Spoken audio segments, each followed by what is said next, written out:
Golly, that's good. I cracked myself up. I still haven't found my first Blanton's. That's different. I really like that. They're like together, like peas and carrots. That's funny. Sometimes accidents are good things. Peychauds or Peychauds or Peychaud. This is not what I expected.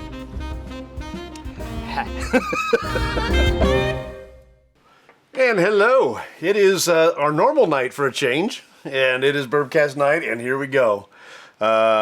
We kind of went crazy last week with the really hot Knob Creek rye, the 127, I think if I remember right. 127. Yeah, that was warm. That was warm. And we're going to go with its little brother today, or maybe its older brother, depending on how you look at it. I think this is, I mean, they're the same age. They're both 9 years. It's just this one's been around longer than the cask strength version. So, but here we go. I'm going to do it the way that, first of all, let me tell you. So today, I went to the dentist. Got all cleaned. Now, let's stain those pearly whites. Turn it and pull it. That turning thing kind of works out good. Most of the way. Knob Creek, please stop doing the wax. You're not going to listen to me, but you should. One of these days I'm going to hit that lens. It's going to be funny too. All right. Let's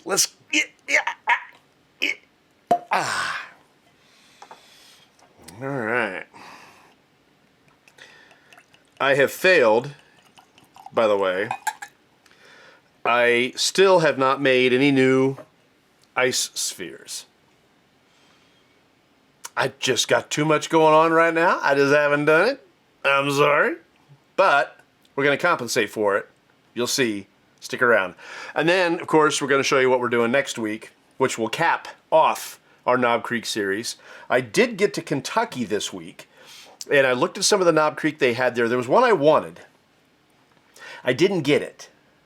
They've got another rye. I want to call it like I think it's a barley and rye or something. I don't know. I'd have to look at it again, but it looked interesting. And I didn't get it because the price tag was a little bit high, and there was something else that I found that I'm not going to tell you about today. It's what I've been looking for a long time.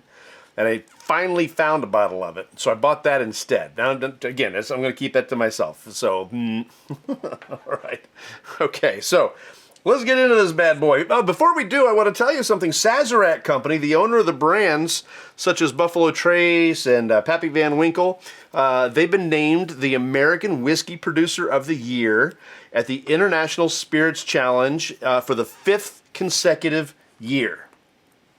5 years running. The International Spirits Challenge has been running, though, for 29 years, which means they didn't win them all.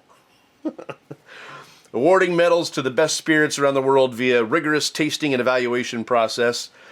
Sazerac Company won 32 medals in the American whiskey category, with the weighted points system giving the company an overall win. So congratulations to the Sazerac Company. That's a little bit of breaking news-ish. So this being another, again, Jim Beam product. We did the 127 proof rye. The mash bill is going to be the exact same. The only difference is that this is 100 proof, that's 127 proof. They're both 9 years. They're the exact same mash bill. There's no other difference whatsoever. So the rye was launched in 2012. Jim Beam's grandson, Booker Noe, was the man behind the brand, aiming at that rye whiskey market. I'm really glad he did, because rye that was the whiskey prior to Prohibition.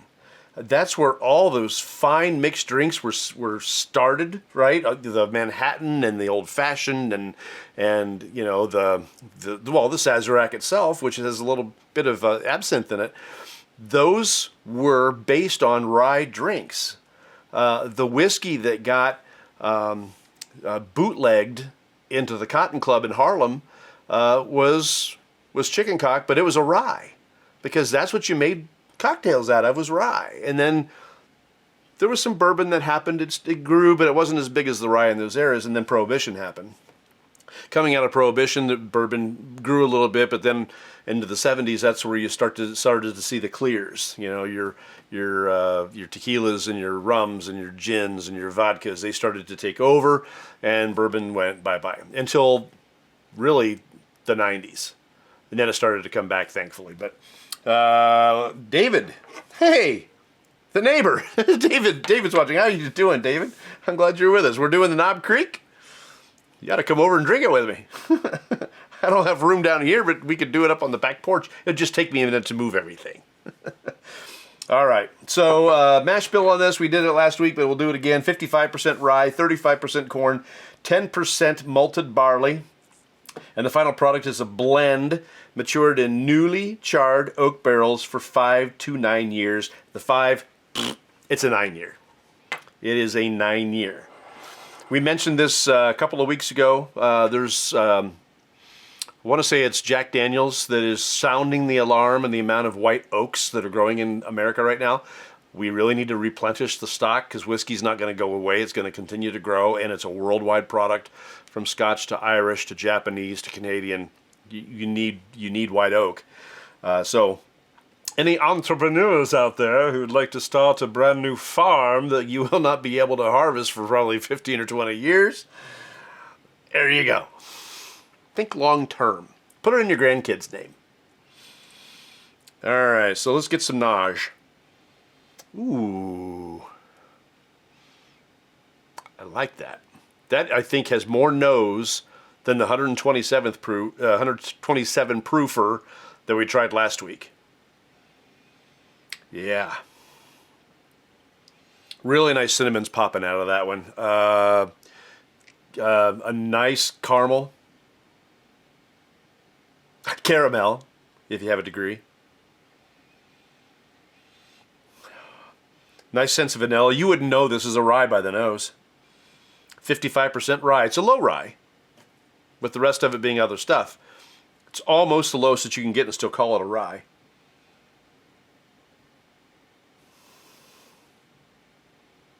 It's got a spiciness to it. I really like the nose on this a lot. A little bit of a smokiness, so the oak on this is really present. Not enough to be overwhelming, but definitely a very nice balanced oak. Almost a sweet oak. Sweeter than what you would normally get, but that smokiness is there a little bit. That's that 9-year, right? It sits in that thing for 9 years, so it's gonna pull in some flavor from that barrel. All right. Maybe just a little bit. It's either, it might be both. There might be a little bit of orange peel in there, and definitely just a little hint of black cherry as well. Let's dig in, shall we?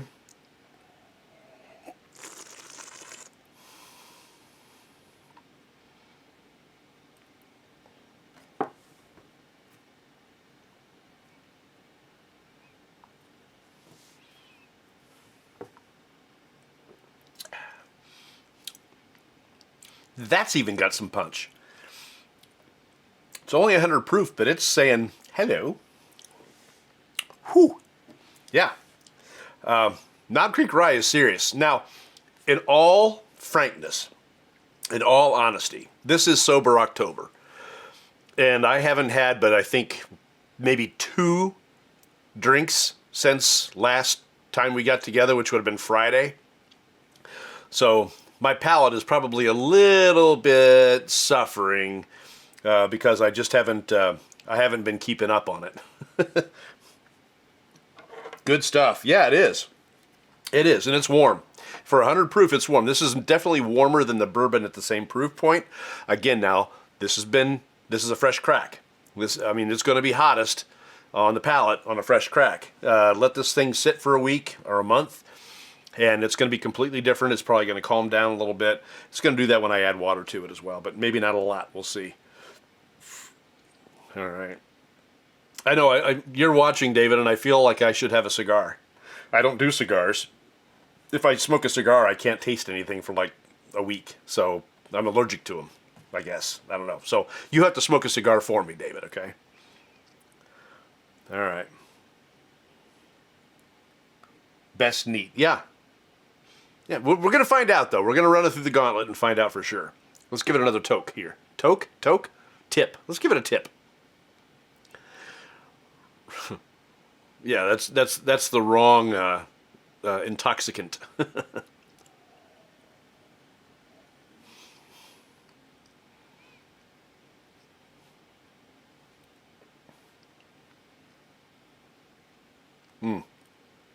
Just like last week, little milk chocolate right in the center.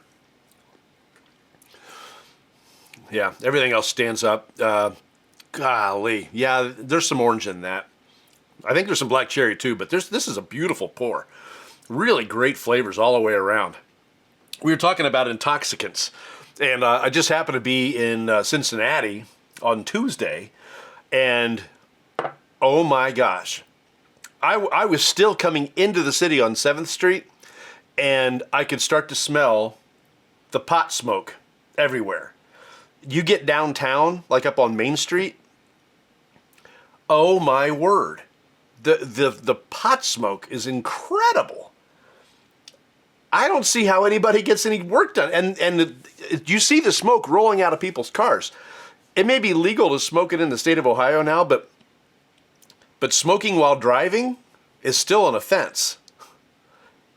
And I don't know, if you get arrested for that, I don't know what might happen, because it's still a federal crime, right? It's still controlled substance. I don't know how it all works, but downtown Cincinnati, I think I got a contact high. I might still be high. It was 2 days ago. I know. Hey, Bill's watching. How are you doing, Bill? It's just me being high. I don't even know what that feels like. I'm such a nerd. All right.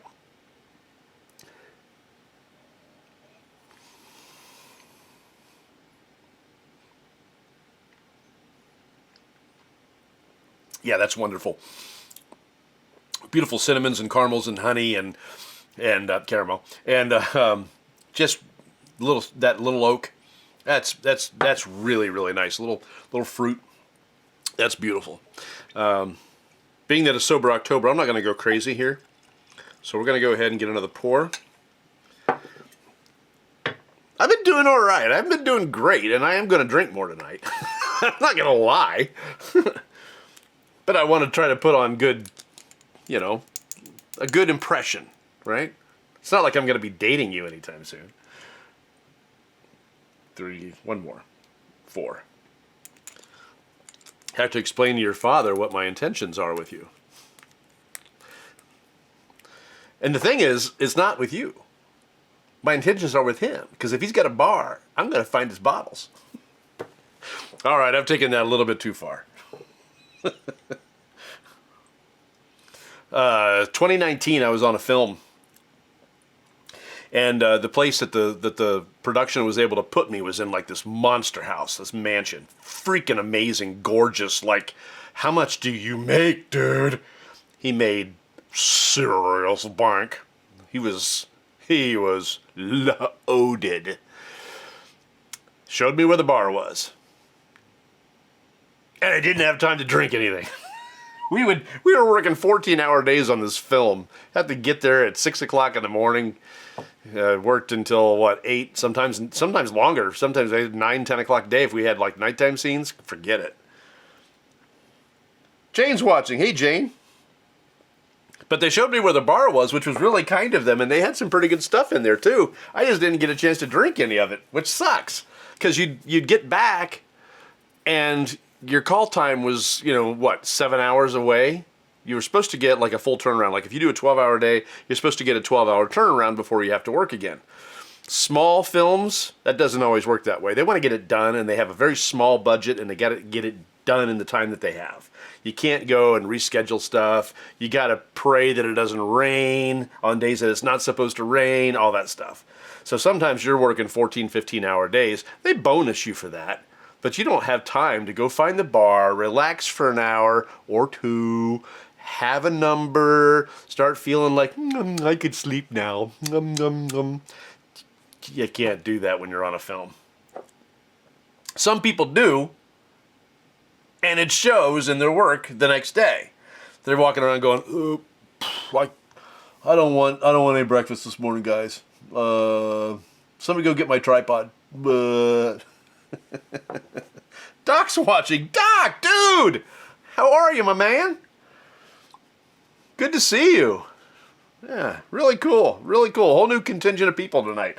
Very nice. All right, so I've added some water to this. David has said that he likes it neat. I like it neat as well. Let's see what happens when I add a little water.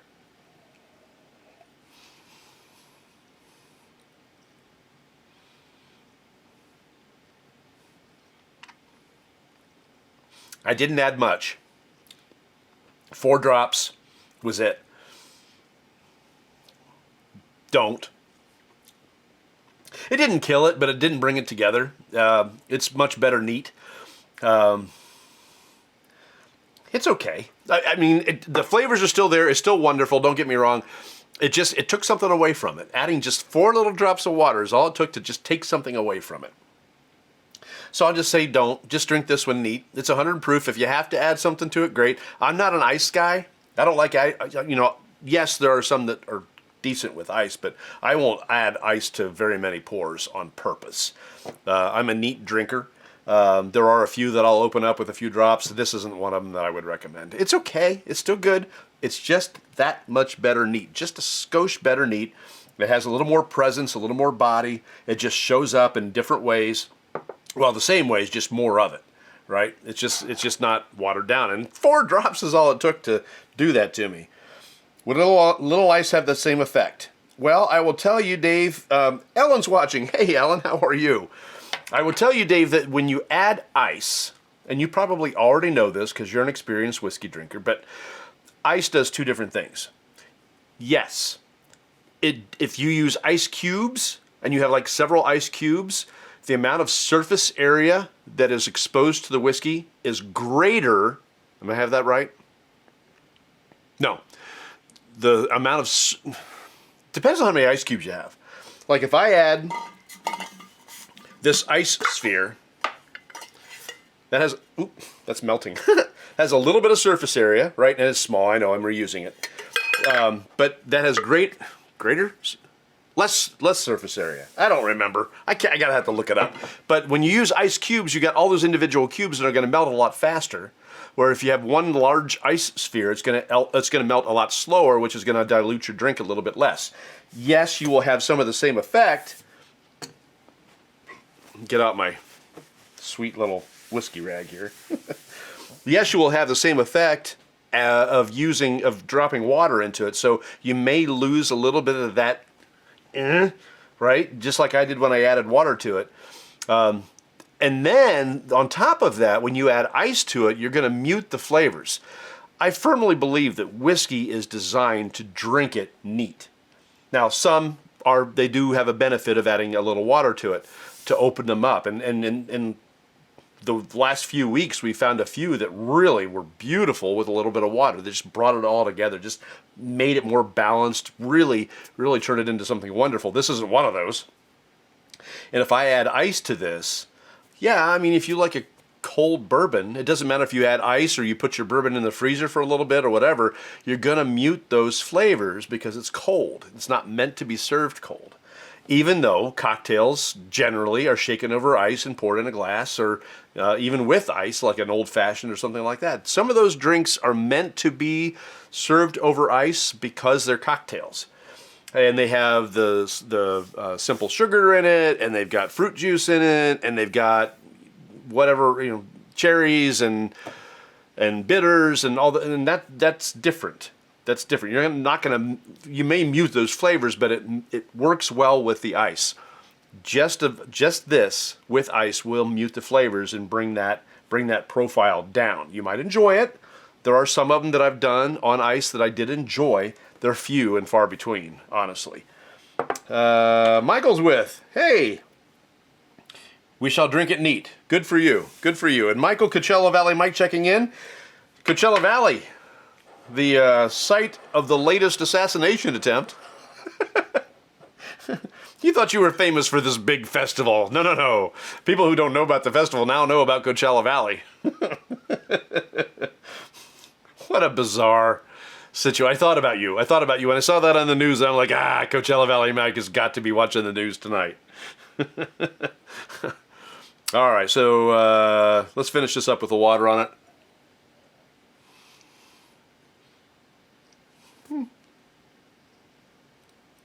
It's still good. Just that much better neat. Even if it's not, it's been.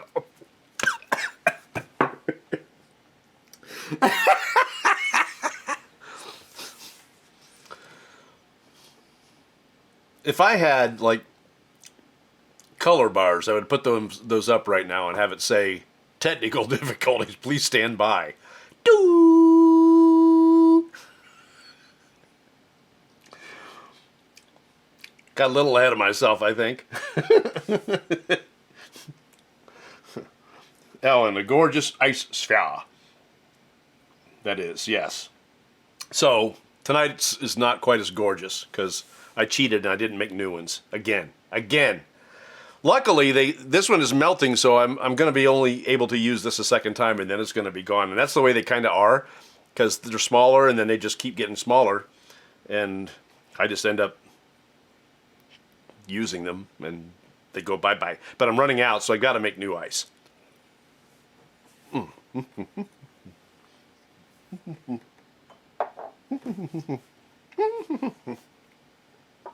Because my ice sphere is smaller, I brought out one of my old rocks glasses. Now, when I say this is old, I mean this is old. This is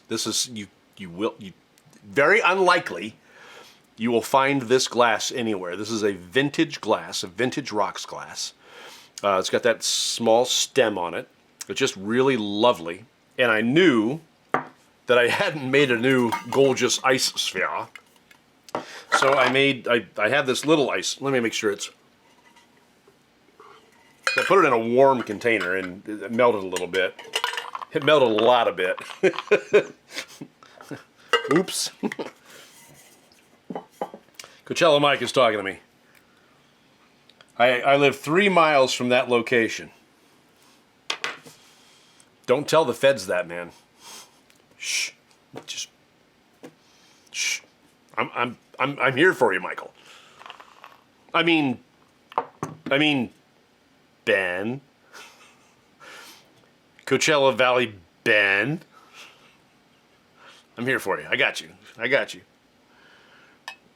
We're not going to do a whole lot because that's a little tiny ice sphere and it's going to melt fast. We're even going to put the cork back on it. Now, the Knob Creek Rye is one that you can find pretty much, I think, every time you go to the store.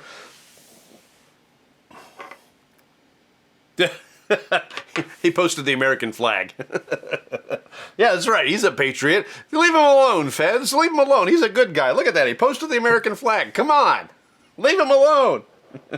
Don't storm his house at 6 a.m. It's okay. He just likes bourbon. He's safe. I can vouch for him. Oh, crap. Oh, no. I'm going to lock my door. They're going to find me in an alcoholic stupor, half asleep with my tongue hanging out. They're going to come in, they're going to storm the door, they're going to knock down the door, they're going to come in, they're going to have their ARs on me, and they're going to go, oh, he's wasted. Somebody wake him up. I tried. These are the skits that I perform in my mind.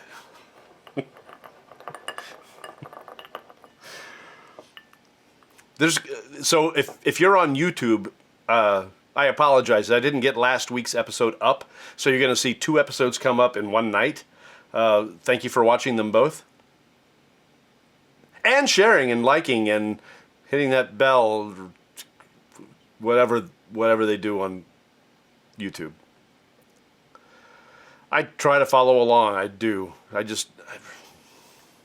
are too many hours, or not enough hours in the day to spend time on YouTube.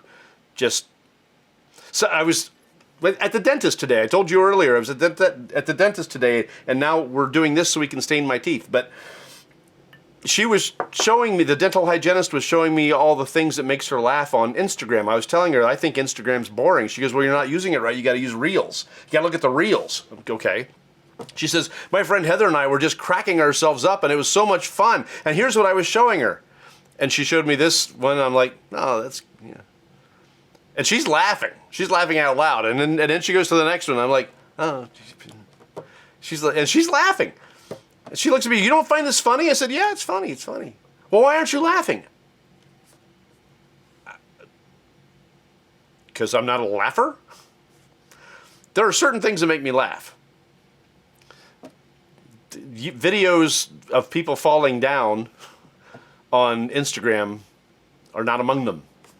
All right, so I've let this sit. It's got to be nice and cold. It's going to be watered down a little bit as well. I'm going to give you that experience of what happens when you add ice to bourbon. This is a shadow of what it was. Honestly, I mean, the flavors aren't there. The heat isn't there. I mean, it still tastes like whiskey, but I mean, I might as well put in bitters and an umbrella at this point. I mean, it is so, and the sphere has not changed that much. I have not put that much water in this pour, and it's dead to me. Not really, not really. I mean, it could be okay in a Manhattan or whatever, but I mean, just know that you're going to be losing a lot of the essence of this particular pour. If you want to make a Manhattan or an Old Fashioned or a Sazerac or whatever different rye drink you want to make, I'm going to point you back to this one, the 127 proof. This is going to keep the essence of that whiskey, even though you're mixing it in with stuff. Now, this is me. I like my high caliber pours, right? I like my high proofs. This one was hot. This one was quite hot. This one was hot when I started, but on ice, it died. You might as well be drinking Jim Beam, which is 80 proof, the white label. That's what this is like. Same mash bill as Jim Beam. So, yeah, that's what you run into. Now, I did this last week, but I'm going to do it again. This is the 127 proof. Let's put this on ice. Get it nice and cold.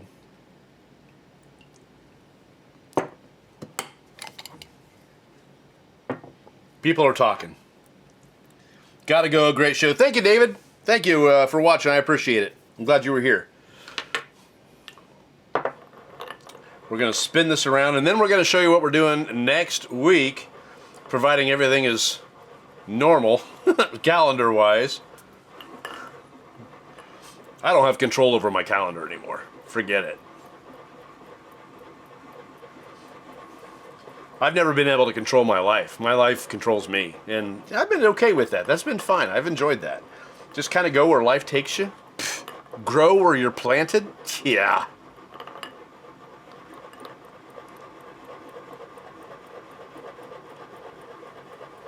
All right, that ought to just about do it, because that ice sphere is about maybe 75% of what it was.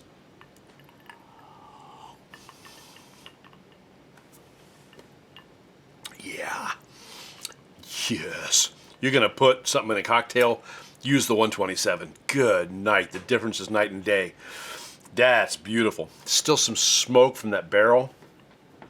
The heat is still just there, just enough that you can feel it, but not enough to make you go, not enough to make you do that.